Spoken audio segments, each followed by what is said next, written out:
What is up, everybody? Welcome to another episode of Scotty Talks NBA.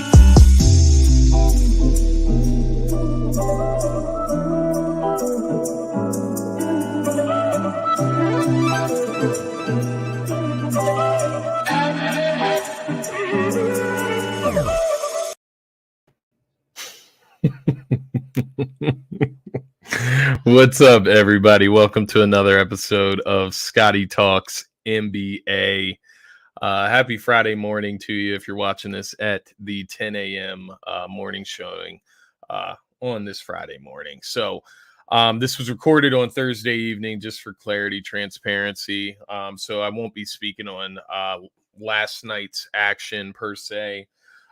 Really just going to give a quick overview, who I got winning the NBA championship. I'm going to give you my Eastern and Western Conference Finals winners as far as predictions. And we'll talk about games one of those series, but just overall how it looks, heading into the gist of those series. But then, of course, we're going to spend most of this show just kind of talking about the Sixers, how this season collapsed once again, and just what plans, what should the Sixers do this offseason. I mean, feels like this talk has came far too soon for my liking, as you of course should know if you've been keeping up with the show throughout this season. I had very high hopes for the Sixers. That's why I got my shades on today, because I don't want you guys to see my eyes. I'm crying inside, maybe even on the outside. I can't even tell anymore. But no, it feels good to be back, sharing all my thoughts from the playoffs so far. It's been a while. Game one of the Miami Heat Philadelphia 76ers series, to be specific. So I haven't seen you guys since then. As you know, if you watched the previous show, I was going on vacation, headed out to Europe, visited London, visited Paris, so spent some time out there, about 2 weeks total. And was just really enjoying my time. Obviously, I was keeping up with the Sixers, even though, I mean, my goodness, London, for one, 5 hours ahead of the U.S. as far as time. And then over in Paris, 6 hours ahead. So once I got from London to Paris, it was even worse as far as having to stay up to just a ridiculous time of night over there in order to catch the game. I did it. I sat through it. I drug through it. And it wasn't the most pleasant experience, I will say. I'll share that with you. But during that long trip, my first time in Europe, which, by the way, was life-changing, to say the least, I was able to get engaged to my now fiance, Alexis. So I proposed to her right in front of the Eiffel on our second to last night in Paris, and she said yes. So let me take the shades off. Life isn't so bad, right? No, I'm engaged. I'm feeling happy. I'm about to graduate from graduate school at Drexel University with my master's degree in human resource development. So I got a lot of good things going on in life for myself personally, but for the city of Philly, the sports world, not so great when it comes to the Sixers. We're going to talk about this a little bit, and this is going to be the last episode of Scotty Talks NBA this season. I am going to touch base with you guys after the NBA Finals completes. I'll probably share my thoughts on those specifically. But mostly, I'll be back for the offseason talk. We're going to talk offseason moves for the Sixers, but across the NBA spectrum as well. And we're also going to talk NBA draft once that happens. It's always an exciting time. So we still got some content left for this season specifically. You could consider that next season even if you wanted to. But I will be back in the NBA offseason to discuss whatever's going down at that time. But this is going to be the last episode. So I'm going to give you my NBA finals predictions, and we're kind of going to leave it there. But it has been a hell of a season nonetheless. I know, obviously, didn't finish the way I wanted, being a Sixers fan. And to the rest of my Sixers fans out there, obviously didn't finish the way we wanted it. We wanted to see these guys at least get to the Eastern Conference Finals, get out of that second round slump, get maybe even to the NBA Finals. Didn't happen, but it doesn't make this season of Scotty Talks NBA any less successful. I had a hell of a season with you guys, chatting, sharing thoughts, and hearing you all's opinions. That's the most beautiful part of it. and just sharing insights. So it's been incredible. Thank you for joining me all season. The Sixers didn't win, but that's not what this is all about. This is an NBA show, and it's been a hell of a season. It's very interesting, entertaining. Yeah, the James Harden trade mid-season got Ben Simmons up out of here. Spent half or 3/4 of a season talking about Ben Simmons mostly, which was just ridiculous. So next season should be even better than this season was for sure. But if you're not already subscribed to DSM Media on YouTube, make sure you're subscribed. Turn the notifications on. We're still going to have content coming out daily. Basketball season's over. Scotty Talks NBA is over. Doesn't mean the content stops. Speaking of, we got Turf Talk, me and Dylan coming right back at you this Sunday at 10 a.m., our normally scheduled time. And we're going to recap the Eagles offseason so far, the NFL draft, all the offseason moves that the Eagles have made. That's the exciting team in Philly right now, between them and the Union. So they're keeping our hopes high here in Philly, and we're going to break that down on Sunday. So make sure you're subscribed to DSM Media going forward. We got shows every day. Make sure you're following DSM Media on all social media platforms, at DSM_media on Twitter, at DSM.DoSomethingMajor on Instagram, and at DSM Media on TikTok. With that being said, we got our house cleaning done. We got our housekeeping taken care of. Let's talk about the meat of the content today. It's not going to be fun going through this Sixers season because, let's be honest, it was really stressful up until the moment we got James Harden. Then you get James Harden, stressful up until the moment of playoffs. Then you have the Embiid injury, stressful throughout the end of the playoffs. And then here we are now. So let's just take a look at how the Sixers this season in general, right? Let's bring it back to a holistic standpoint. Sixers, right? 4th seed in the Eastern Conference. They finished there 51-31. You end up taking on the Toronto Raptors in the first round. You end up taking care of business against the Raptors, 4-2 in the first round, able to take care of them in 6. You get to the second round against Miami. Second round is the Sixers' kryptonite. On top of that, you had the Embiid injury at the end of the first round series. Thank you, Pascal Siakam, for taking Embiid out at least games 1 and 2, but then also just hindering his performance throughout the series. That was great. The elbow to the face to your fellow Cameroonian. So that was wonderful, Pascal. Thank you for that. But nonetheless, lost to Miami in round 2, 4-2 in 6. I talked about the Harden trade midseason. Ben Simmons, Seth Curry, Andre Drummond in a first for Harden and Millsap. I call that a win for the Sixers on that trade. I know there's some people that try to revert back this and that about Harden being washed and how the Nets won that trade. Make sense. Drummond, Seth Curry didn't contribute anything in the playoffs, barely got minutes in the playoffs. Ben Simmons didn't play a single minute for the Brooklyn Nets, and it looks like they're going to defer that first-round pick to the following season. So how people can equate that to the Nets winning this trade after James Harden did what he did for the Sixers, I don't know. A lot of overreactionary takes coming after this Sixers loss in the playoffs. I get it. Whatever. Embiid, the torn ligament in the thumb, the broken face, obviously the concussion, the orbital bone fracture. The guy just fights through it. Kudos to Embiid, but another injury-plagued season, which sucks to say nonetheless. And then finally, Maxey looks like a star. Let's be honest. Matisse Thybulle, unvaccinated, but also unimproved. Once again, doesn't find the nod on offense, and once again goes a whole season without really showing any type of improvements. And then you throw in that he's unvaccinated, which made him unavailable against Toronto for half that series. So Matisse is on my shit list, but nonetheless, I want to take a look at what these Sixers players did, just compared from the playoff stats to regular season stats and kind of what they were able to provide. But also just wanted to speak on kind of like what I was talking about, the overreactionary takes regarding James Harden, regarding the Sixers team. I think something that has to be taken into account is Embiid was injured. I mean, it's as simple as that. Your best player is not 100%. He, of course, was able to fight through it, play with the mask, play with the torn ligament in his thumb. Didn't look like himself against Miami, especially in the final 2 games of the series on the road. The energy wasn't there. He didn't look like himself. His energy was infectious to an extent because he looked a little mopey. And to each their own. I mean, the guy up until game 3 couldn't even look at his phone because he couldn't look at lights. So thank you once again, Pascal Siakam. But we have to accept that Embiid, our MVP, was injured in the playoffs. So take everything that happened with a little bit of a grain of salt.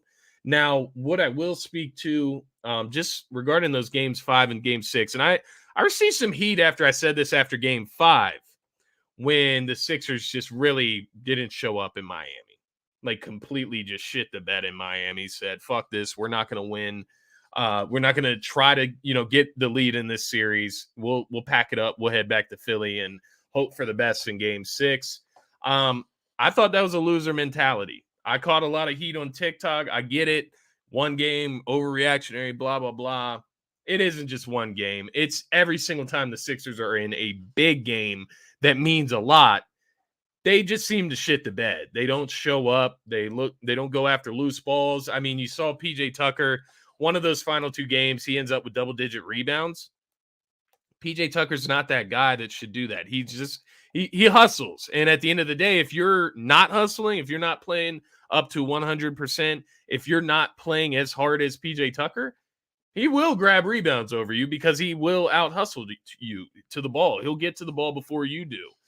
And ultimately, down the stretch, that's the type of stuff, that's the type of motivation or lack thereof for the Sixers that costed them this season. People will blame Harden. People will blame Embiid. People will blame whoever down the line, right? The role players, whatever the case may be. But the simple truth is nobody on this team showed up in those games, man. You saw Maxey at the end of game 6. I get it. You're playing. This is the last time you're going to be playing in the season. So I get why you turn it on there, but it was a little too late. Embiid, he finishes that last game. I think he had 20 and 10 in that game. That's fine. You put your output, but one thing I'll say about Embiid is that this team goes as he goes. He is the leader. So if he's out there and he's moping around, if he's flopping around, if he's not feeling the best, if he's looking like he's not feeling the best, obviously he's not feeling the best.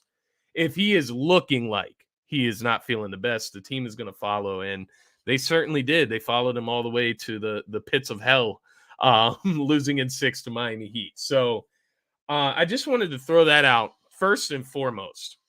Nobody on this team, they all look like a shell of themselves in those final 2 games of that series against Miami. They did not look like themselves, and they, in all honesty, it looked like they quit. It looked like their mental toughness caved in. They didn't have any, and ultimately Miami was the tougher, smarter team. And that's another thing I'll point out. We got to add some IQ to this team in the offseason. The careless turnovers, the careless mistakes constantly in big moments, they're always going to come back to bite these guys. And I'll also say this about the Sixers, just from an overall holistic standpoint. I still think they lack leadership. I don't know how. I don't know how when you have Embiid, Harden, Tobias Harris, Danny Green, a guy that's won rings, down the line, DeAndre Jordan, who's been in the league forever. All these guys, right? And where's the leadership? Niang tried to be a leader throughout the season. Didn't show up in the playoffs. So if you don't play good, you can't be a leader. So we know that for Niang. But Embiid was the one leadership perspective that I was the most disappointed in. I'll be very transparent. I'm not blaming Embiid for this collapse because at the end of the day, one player cannot determine how these other guys come out and play. You have to have some type of dignity if you're an NBA player out here getting minutes in the playoffs in the second round. These guys don't come out here. You heard it from Tobias Harris. You heard it from George Niang. We played with a lack of effort. Guys, you save that for whoever you want to tell it to. You don't tell that to us, because at the end of the day, that's self-incriminating, and it starts with you. Play with some goddamn effort at the very least. You might be the worst team. You might not be the better team. You can always play with the most effort, or at least 100% effort. Sixers did not do that. They admitted to not doing that. And I don't know if that's, self-incriminating of Doc Rivers, that he can't get these guys to get up for a fucking game 6 of the second round of the playoffs. If that is on Embiid, from a leadership perspective to get these guys right. Tobias Harris, where are you at to get these guys right? If you're out here saying we lacked effort, then it probably starts with you. Just all across the board, man. But what I was most disappointed in was Embiid's effort, because when I see other guys injured out there, and some of these guys aren't even in the game, they're out there leading from the sidelines, coaching these players up from the sidelines. And I get Embiid was injured. I get your face is broken. I get he had the concussion. I get he had the torn ligament in his thumb. So he is not target one. Like, he is not at the top of my list as far as why the Sixers lost this series. But I have some major question marks about his leadership capabilities, because it seems like when things aren't going his way, he shuts down. He shuts down, and you simply can't do that. You got to be uplifting to your guys. If the refs aren't giving you the calls, if you're beat up, try to encourage your other teammates, show them the ways that they can help you. He just didn't look engaged throughout those last 2 games when things just simply weren't going right. Shots weren't falling. His teammates weren't helping him as much as they, most likely should have been. James Harden wasn't shooting. Well, you got to talk to each other. You got to lead. You got to tell guys where they are lacking currently in the game. And that was my biggest gripe from Embiid. It wasn't, his shooting percentage. It wasn't his ability to defend out on the perimeter or his wind throughout the game. It was simply his persona in the game. His way of leading, that isn't the way you do it. And it's as simple as that for me. I'm not going to sit here and gripe on that too harshly, because like I said, Embiid's at the bottom of my list. The fact that he even came back and played is astounding, but just something to notate going forward. I have my question marks about that, because things aren't always going to go right. Things don't always fall your way. Shots don't always fall, but there is one thing that can stay consistent, and that is your drive and your leadership and your communication to your teammates. So that's where I'll leave that.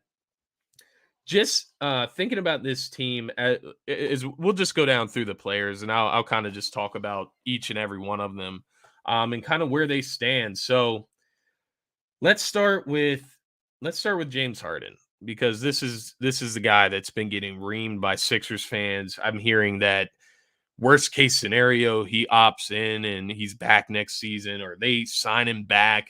The Sixers should let him walk or figure out a sign and trade, whatever the case may be. Let's hold that for a second, please.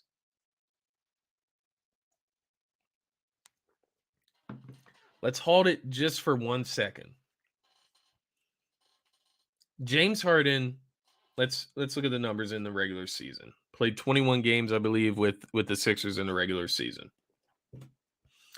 21 points per game, 10.5 assists per game. 10.5 assists per game. That was number 2 in the league behind Chris Paul, by the way.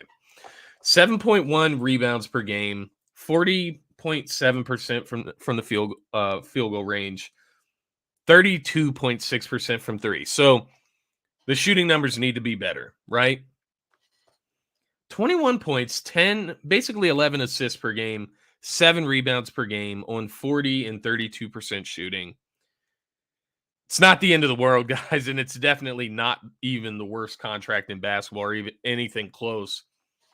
And best case scenario for the Sixers in reality, because there's some people out there that think, oh, if Harden opts out of his, $47 million that he could opt into next year, close to $50 million.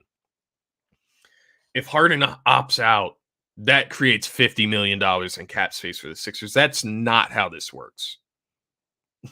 That's not how this works. Harden opting in is the best case scenario for the Sixers. Him opting in, he gives you a year. You get to see for a full season, a full off season. Let him work with Embiid, Maxey, the core. Let him work on that pick and roll with Embiid. Let him get a full off season to get himself in shape and get ready for next season, something that he hasn't had the last 2 off seasons. Give him some time to get his body right, get his mind right, get himself acclimated with the 76ers, not traded midway through the season for the second season in a row. Give him a full off season with this team. Give him a full off season with Embiid. And I think you're going to see a much improved, much more efficient Harden as far as shooting. You might see a little bit of that quickness come back, a little bit of that first step, get that back. I'll tell you the simple truth of my beliefs. I don't think James Harden is washed. I think he showed you signs that determine that he's not washed throughout the course of this season. There's been moments, and we can't just forget that you don't win game 4 of that Miami series without James Harden pouring in 31 points. Yes, you had Embiid back in that game, but James Harden is the catalyst that drove you home that night. His three-pointers drove you home that night in clutch moments. So I don't think we can forget the positives that James Harden brings. I get it. We just dealt with Ben Simmons, who you kind of said the similar things about him, right? Like his defense, don't forget the positives. He can pass the ball. He facilitates. He's a good rebounder. Yes, to an extent. Like there was some good sides to Ben Simmons, but he had like some otherworldly issues when it comes to not shooting the ball, mental confidence, like just everything with Ben Simmons. You gotta understand that is a one-off scenario. That's a guy that doesn't love the game. James Harden, while you guys say that he was distracted or that he wasn't into the game, he wasn't sold, he wasn't bought in. How about he just was traded mid-season and wasn't fully acclimated or comfortable with what he was required to do on a night-to-night basis? You go from games 1 and 2 of the Miami series where you want him to be the guy. You want him forcing up shots in order to overcompensate for the missing Embiid. Then you get to games 3 and 4, Embiid's back. He's the focal point of your offense again. James Harden, he looks great in those 2 games, right? Then you get to Miami game 5, doesn't play as well, obviously. Then you get to game 6 and you have the catastrophe in the second half, which I get. I get it. It creates question marks, and that's fair. Question marks are fair. Letting James Harden walk in the offseason? No. That's stupid. That's dumb. Because my question to anybody, suggesting that, what are you going to bring in that is going to replace James Harden? Even in the playoffs, 18.6 points per game, 5.7 rebounds per game, 8.6 assists per game, 40% from the field, 36% from 3. Even in the playoffs with those numbers, which are some of James Harden's worst playoff numbers ever, let's be honest. How are you replacing that? And if you have an answer, you can come on the show. Whenever we bring it back in the offseason, I'm more than happy to have you on the show. Just hit me up. Let me know what you're doing to replace James Harden. DM me right now. Let me know what you're doing to replace James Harden. I'll bring you on. We can talk about it. We can discuss it, and I'll share my points. And maybe you can convince me otherwise. I'm not a James Harden stan. Do I have the belief that James Harden may not be washed? Yes, I truly believe that a full off season, get him acclimated with Embiid, with Maxey, learn how to play together, get comfortable together, and get some experience together. Get a little bit of that weight off of you, get in a little bit better shape, obviously. And I think we can start seeing a James Harden that can average maybe 24, 25 points per game. He's not a guy to where he was averaging 36 points, 3-4 seasons ago, and now he just can't break 20 points per game. That's not him. He's not even Tobias Harris level. Let's be honest. Tobias Harris is a guy 15 to 20 points cap. That's what you're getting per game. Harden's not that guy. I think an offseason getting him acclimated with Embiid, Maxey, the other core pieces of this team, surround them with more 3 and D guys that actually fit around them. And I think you're going to see a much better James Harden. It's as simple as that for me. I think best case scenario, he opts into that $47 million. You only have him under contract for 1 season. He shows that he's worth an extension, and you give him that supermax next offseason. 2 to 3 seasons. That's best case scenario in my opinion. Second best would be him not opting in. You sign him back 2 to 3 years. And you take a gamble. That's second best option in my opinion. And then third best option, or the worst option in my opinion, would be letting him walk. Maybe a sign and trade. I don't know who's doing. I don't know what the purpose of that would be. If you let him walk, that is the worst case scenario. And anybody saying otherwise, explain why. Explain why you would do that, why you would let that happen. Because James Harden opting out of that $47 million doesn't free up $47 million for the Sixers. Understand the cap. I don't fully understand the cap, but I know that. So that's where I'll leave the James Harden thing. But just going down the rest of these guys, you had Maxey, 17.5 points per game in the regular season, 42% from three. Got to the playoffs, average almost 21 points per game, almost 4 assists, shot 38% from the three. So Maxey did his thing in the playoffs. Let's be honest. Second-year guy, up over close to 21 points per game in the playoffs. You can't ask much more from Maxey as far as what he did this postseason. Danny Green, prayers of Danny Green. Shout out to him. He actually balled out in the time that he spent playing in the postseason. Shot lights out from three, 41%, but obviously got rolled up on by Embiid in that game 6. Tore his ACL. I think he tore his UCL or some shit like that as well. So his timetable, he's going to be out for a while, at least next All-Star break, which definitely stinks for him, but shout out to Danny Green. He was one of the best performing Sixers, and I don't know what that exactly means, but he was one of the better performing Sixers in this postseason. Joel Embiid, we already talked about him a little bit. I can't ask much more for him. The only thing I'll say is I am going to keep an eye on just the way he operates out there and kind of his body language going forward, because he's got to be a better leader. But that's where I'll leave it at for Embiid. Hell of a fucking warrior, plays through it. And you would think that would lead by example. Let's be fair. You would think that would lead by example, but with these loser mentalities around him, they seem to just need more and more from Embiid, right? Tobias Harris. Numbers didn't vary too much from the regular season. He actually had better numbers in the postseason, if you ask me. Shot the ball more efficiently, 38% from three. Averaged 17 points per game, 7 rebounds, 50% from the field. Can't ask much more from Tobias. He was our best defender in the playoffs, most consistent player overall in the playoffs. And let's be honest, Tobias Harris simply had a great playoff showing. So that's where I'll leave it at for Tobias. Matisse Thybulle, man, I'm off him. We'll talk about him a little bit later before we end the show, but I'm done with Matisse Thybulle. I have he's on my shit list, to say the least.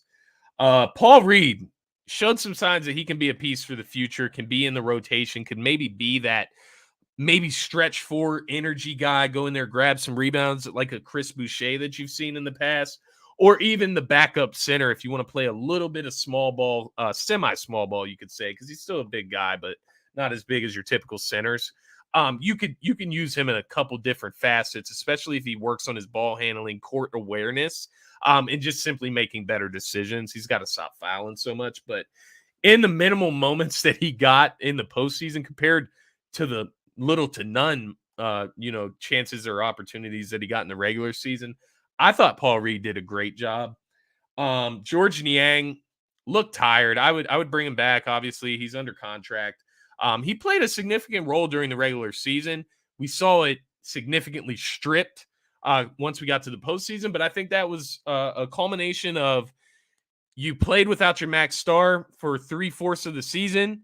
George Niang played a good bit of minutes that he simply shouldn't have been playing. He's a role player. He shouldn't have been getting 30 minutes a game during the regular season. I think his body wore down. You saw his knee give out, and he started picking up these injuries, started getting out of shape due to the injuries, couldn't condition. So there's a culmination of things that wore Niang down, ultimately made him inconsistent and unreliable in the playoffs.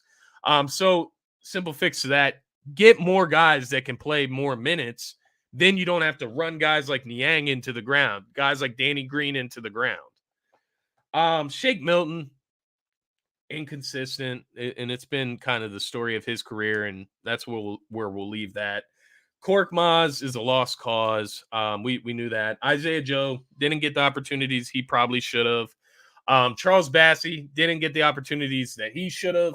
DeAndre Jordan, see ya. Paul Millsap, see ya. I don't need to see those guys again. I don't think I'm forgetting anybody there. Anybody of importance. Jaden Springer will be interesting to see what he turns into, but I'm not getting my hopes up for that. Let's talk about just the plans for the offseason. Who's got to go? And these answers are pretty simple for me, guys. I'm honestly so sick of some of these guys that the Sixers have tried to keep around that I would love to clean house. Outside of like Harden, Maxey, and Embiid.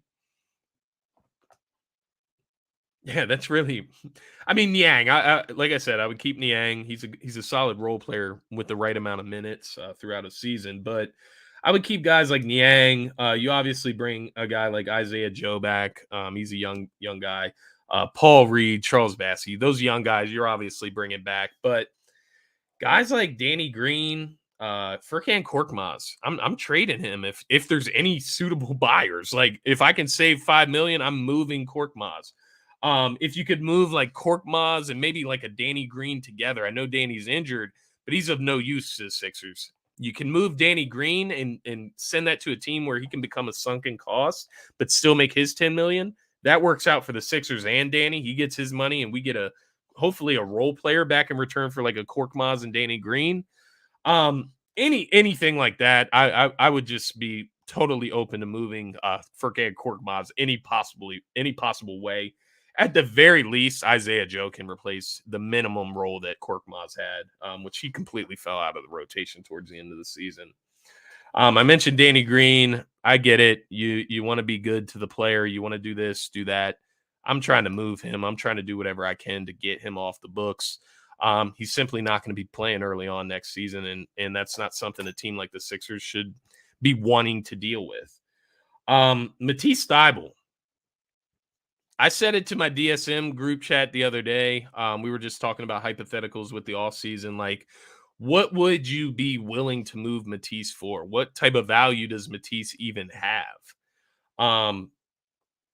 I would move him for anybody that can be a rotational player, anybody that can play both ways. Everybody talks about Matisse's defense. I get it. He was a third team all defensive player or second team all defensive player. 2 seasons ago now or a season ago, whatever the case may be. He's completely offensively limited. Like I don't even know what to say about it. I've never seen somebody so non-offensively inclined as Matisse Thybulle and Ben Simmons. I mean, these guys just don't have a feel for offense, especially scoring.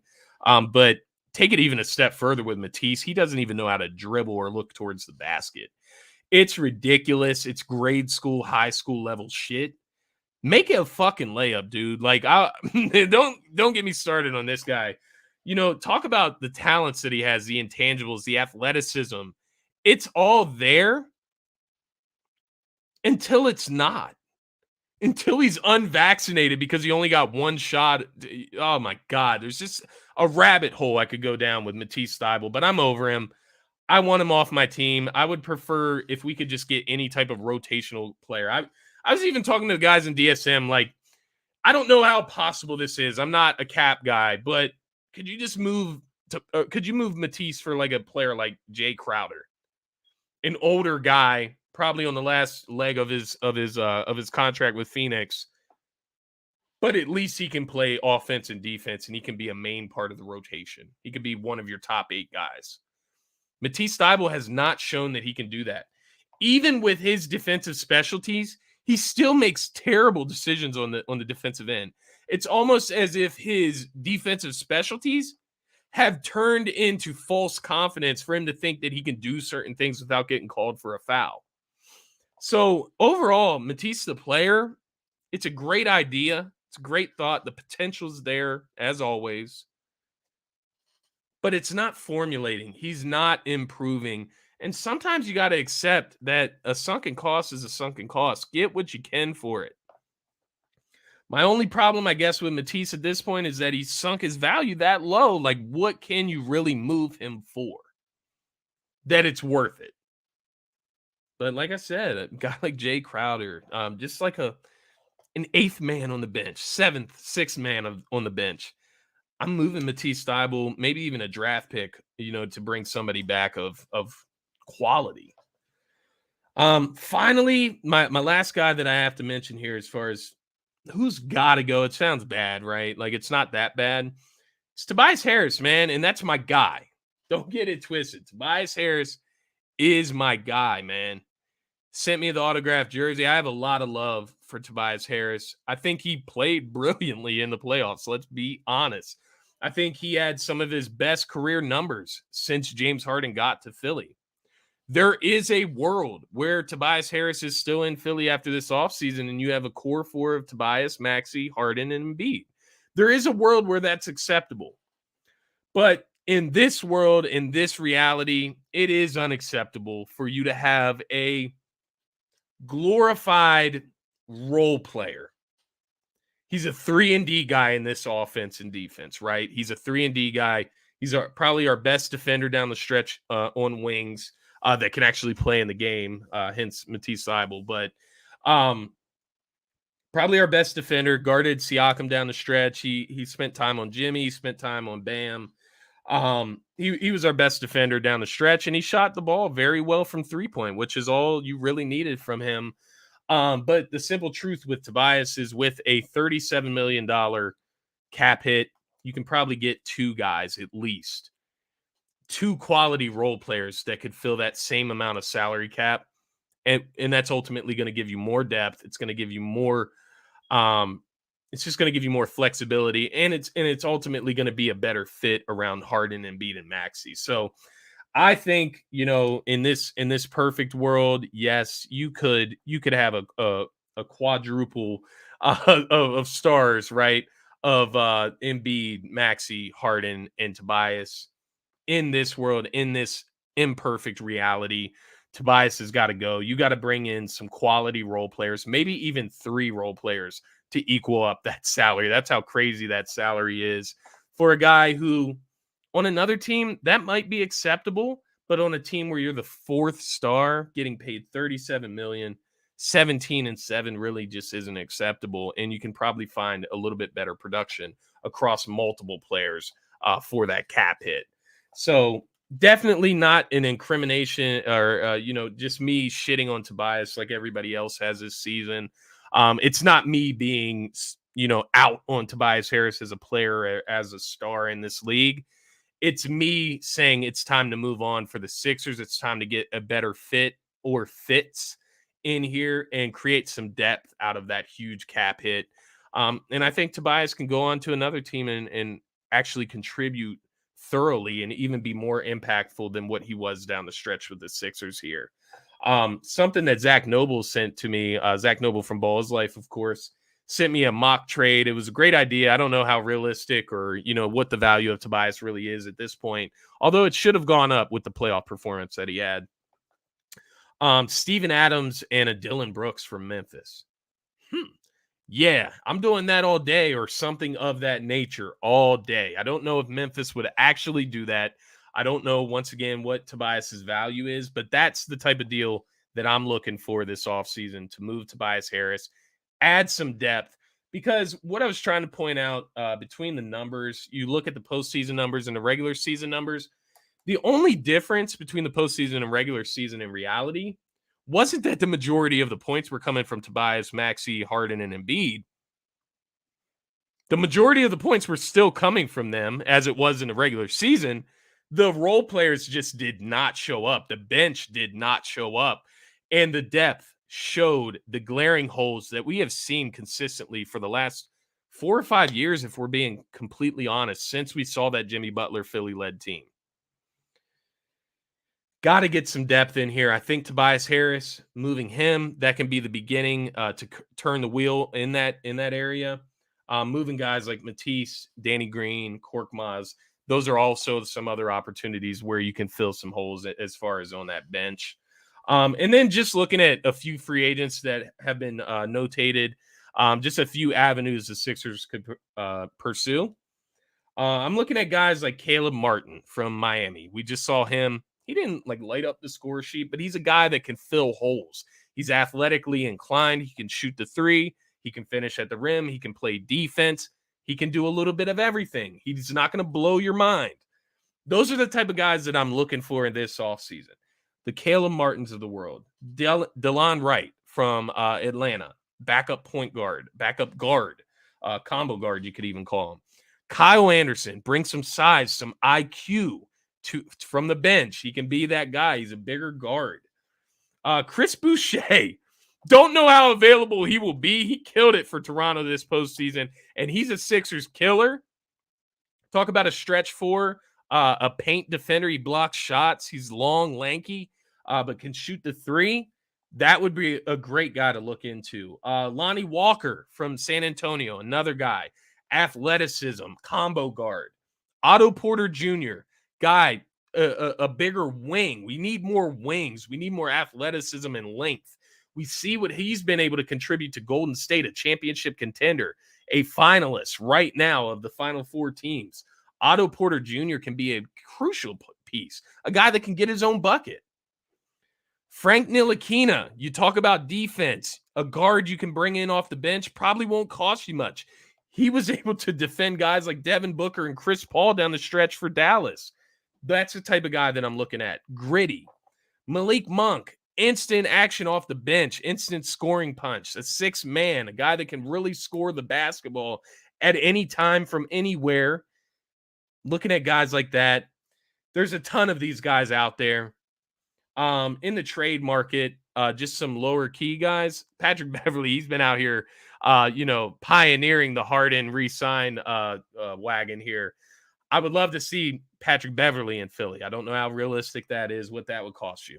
Marcus Morris from the Clippers. I would love to see that Morris personality in Philadelphia. They are lacking that significantly. You saw that from Embiid's postgame comments. They need a guy like PJ Tucker. Jay Crowders of the world, Patrick Beverleys, Marcus Morris. There's guys out there that can fill that void. The Sixers need to explore those options, see what's available.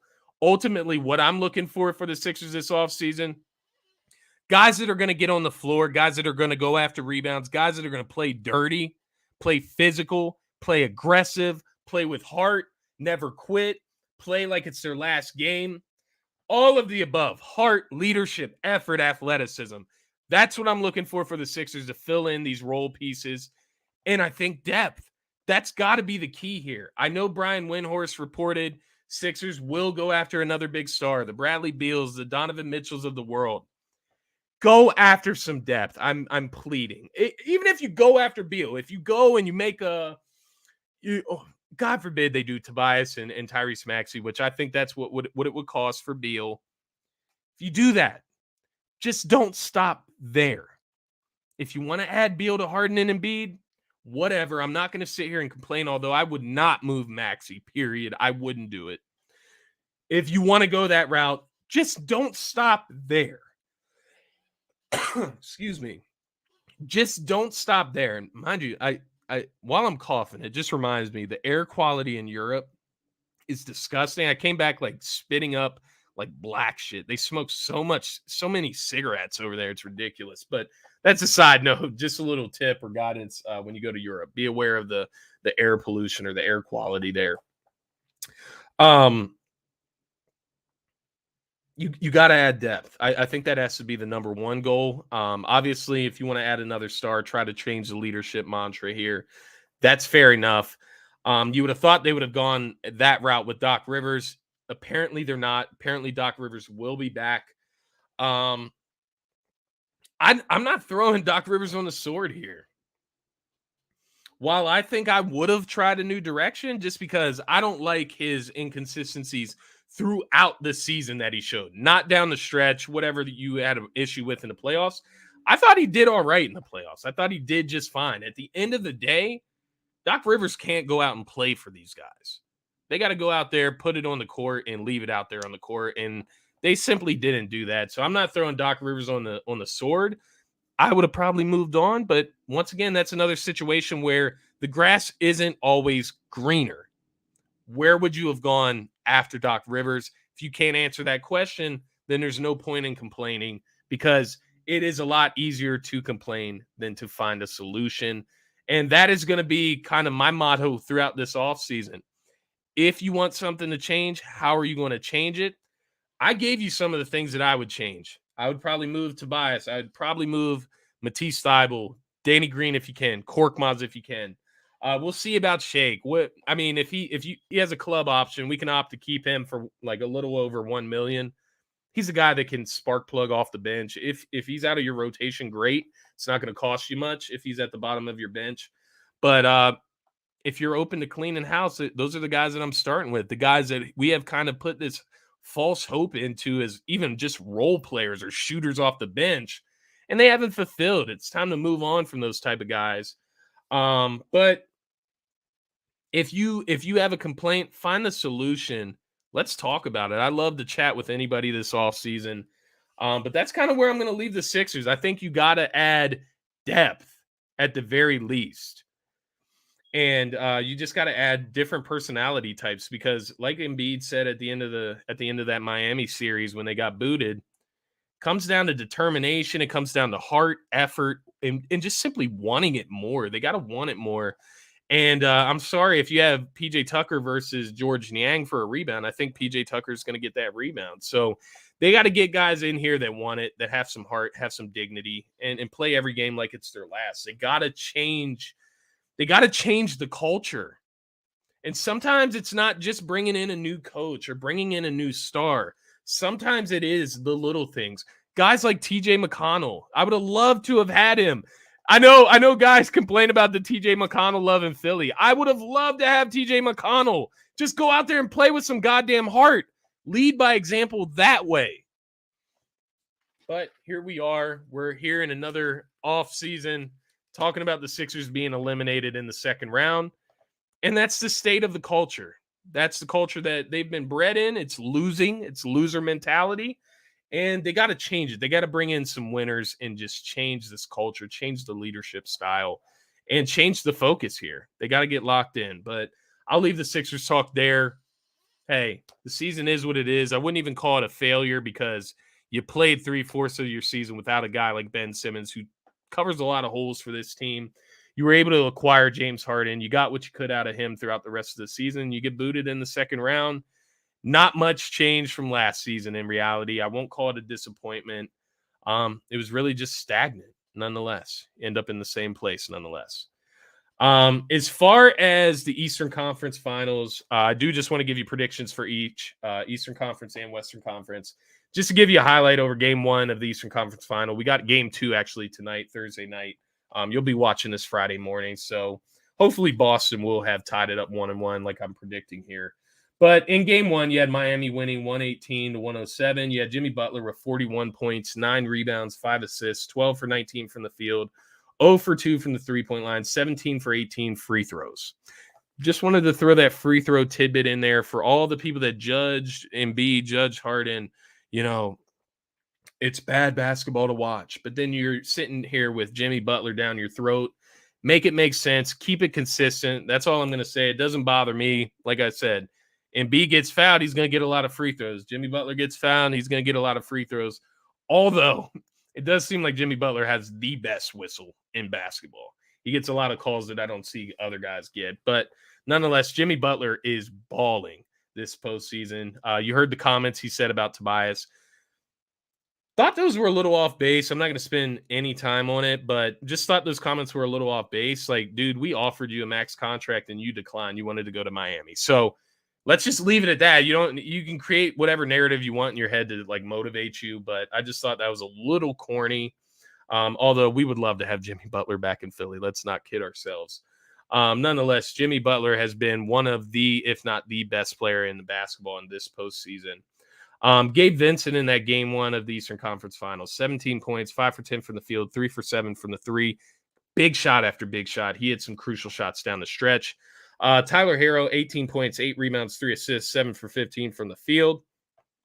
He's been up and down this postseason, but in order to beat Boston, they're going to need more from him, even more than that 18 points. They're going to need him to be more efficient. Jason Tatum, 29 points, 8 rebounds, 6 assists, 10 for 21 from the field. Wasn't his best showing, especially in the second half.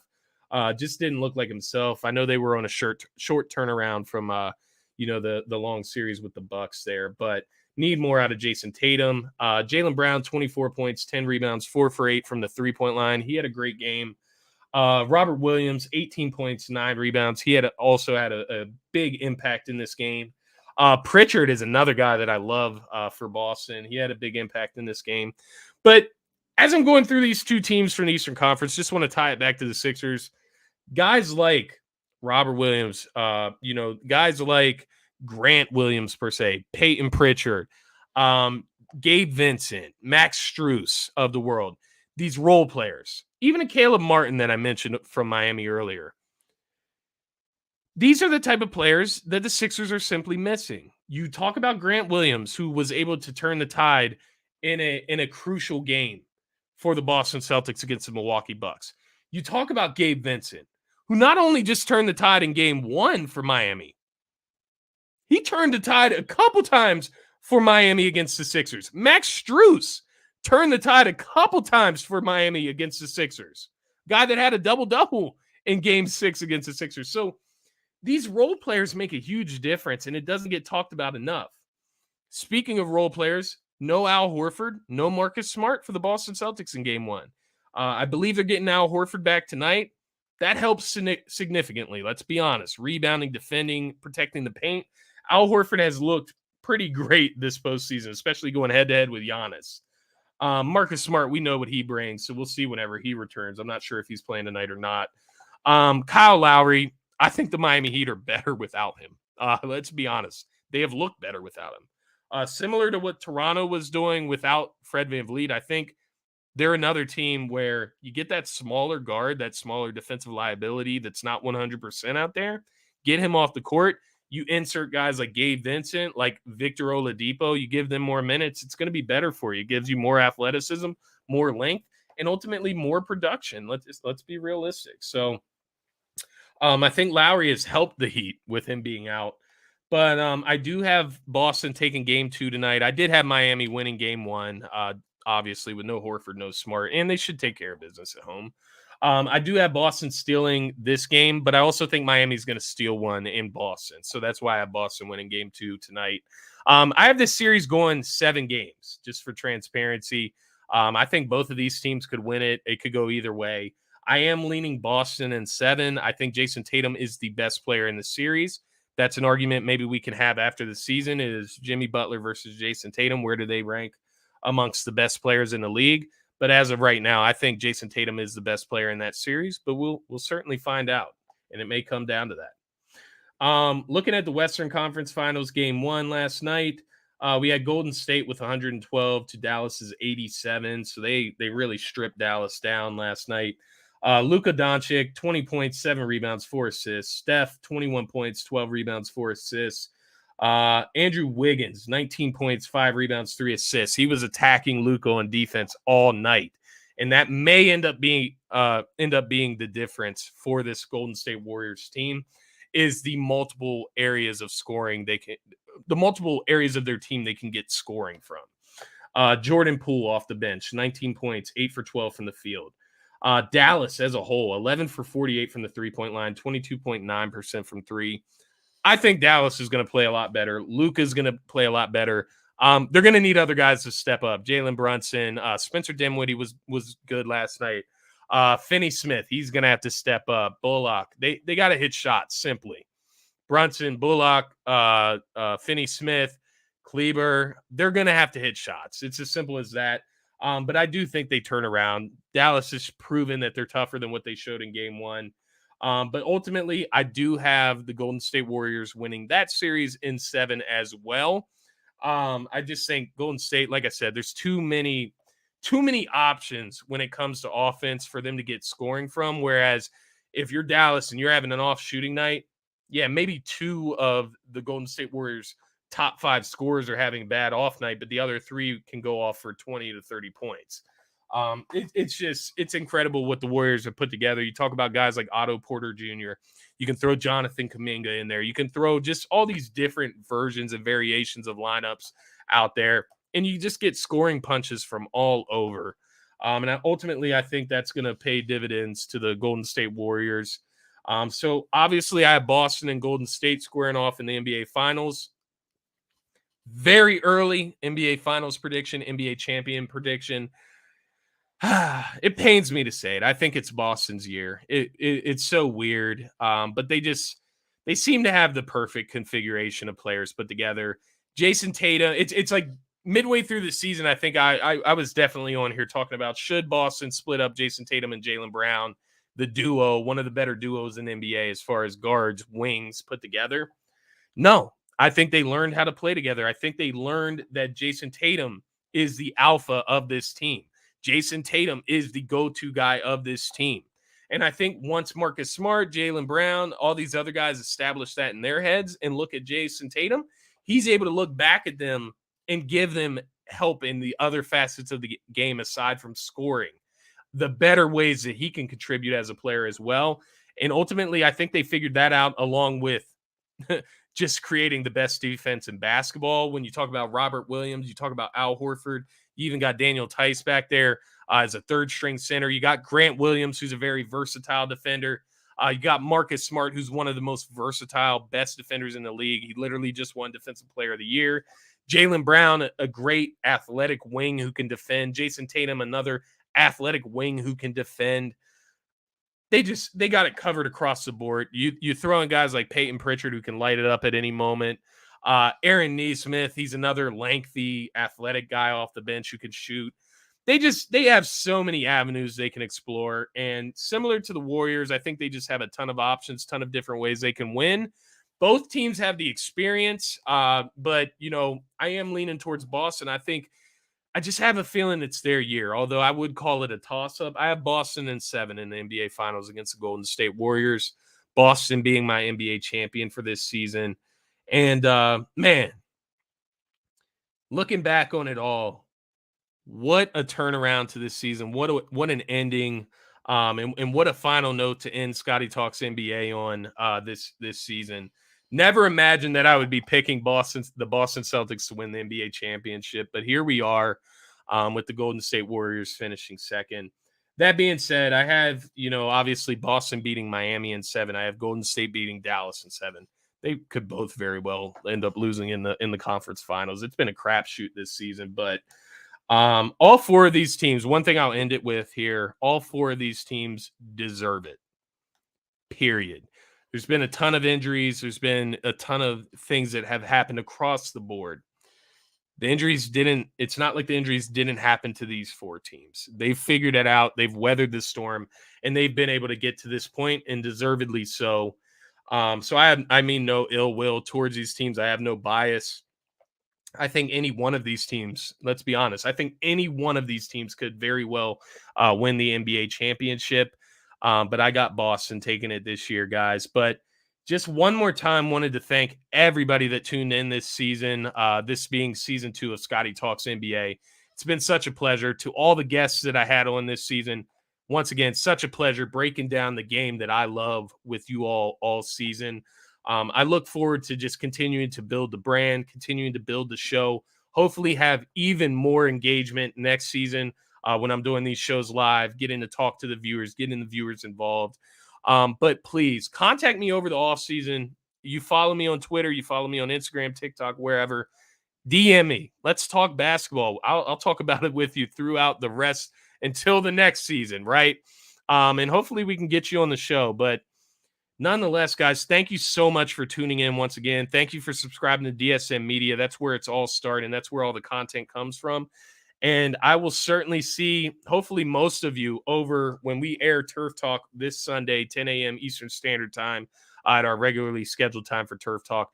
We got you covered with the NFL as well, but we got you covered across the board with DSM Media.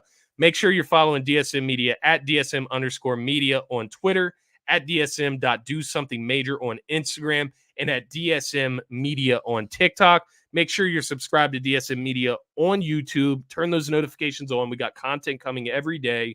And of course, follow myself, your host, Scotty Drown, across all social media platforms. My friends, my NBA family, the community, the NBA spectrum, love and appreciate all of you. Cheers to a very fun, successful, and healthy end to this NBA season. I got the Celtics. I'd love to hear who you got in the comments. DM me, at me on Twitter, whatever you like. This is going to be it for Scotty Talks NBA this season, my friends. Have a good one.